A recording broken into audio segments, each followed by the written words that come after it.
Average American spends around $1,100 a year on credit card transaction fees, but many don't know it. Even businesses spend tens of thousands of dollars to process payments, with senators calling Visa and MasterCard a duopoly as together they control 80% of the market. Now on this Wire Wednesday, GVY reporter Edward Smith joins us now to tell us what Congress is planning on doing about credit card transaction fees. Edward, good morning. How you doing today? Hey, morning, Carl. Thanks so much. So let me ask first, going off, why are senators calling Visa and MasterCard duopoly, as I mentioned earlier? Yeah, so, economists say you don't have to control 100% of the market to be a monopoly, or in this case, a duopoly. What they're looking at is just the control they have over the marketplace. I mean, together, like you said, they control 80% of the market, and they can dictate fees sort of on a whim, they claim. So they can do it without fear of competition, kind of shorting them, so they have to keep the market in balance. So what do senators say their control means for consumers and business owners? Yeah, so it means that business owners who largely pay those transaction fees pay rates much higher than anywhere else in the world. In Europe, we're 9 times higher than in Europe, 4 times higher than in China, and 2 times higher than in Canada. So they're kind of looking at that and they're saying, well, some of these fees are unreasonable, and they want to bring that into balance. With that being said, those are the markets that you just mentioned. What have they done to kind of rein in those different types of fees? So a lot of the conversation revolved around Europe. There in Europe, they have a cap on transaction fees where it's to 0.3%. So it's much lower. In America, though, they're looking at creating competition. They would rather go the competition route, so forcing banks to open up another route, saying, hey, you've got to provide another platform for businesses that isn't Visa or MasterCard.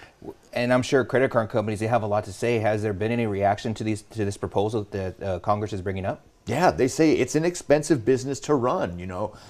Consumers, when there's fraud, they don't pay. We don't pay for fraudulent credit card transactions.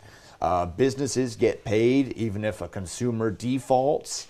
They say that those are expensive, and keeping up with security threats, they say that's not a cheap not a cheap endeavor. Yeah, understandable. And I know one of the other things that credit card users and consumers always look to are the reward side of things. What could happen to the rewards for people who use their credit cards? Yeah, rewards was a big part of the conversation because much like when Congress went after debit cards, they say, well, rewards are going to disappear. Now in Europe, where they have major regulation, credit card rewards still exist. But there was a lot of talk about credit card rewards disappearing. Now, part of that also, part of the objections to that were saying that credit card rewards are kind of a wealth transfer. People with low credit scores paying for the rewards that people with high credit scores get. I do want to go back to the debit card that you just mentioned, that situation. Has the Department of Justice said anything about Visa and the debit card situation? Yeah, they're actually prosecuting, or they're actually investigating Visa right now for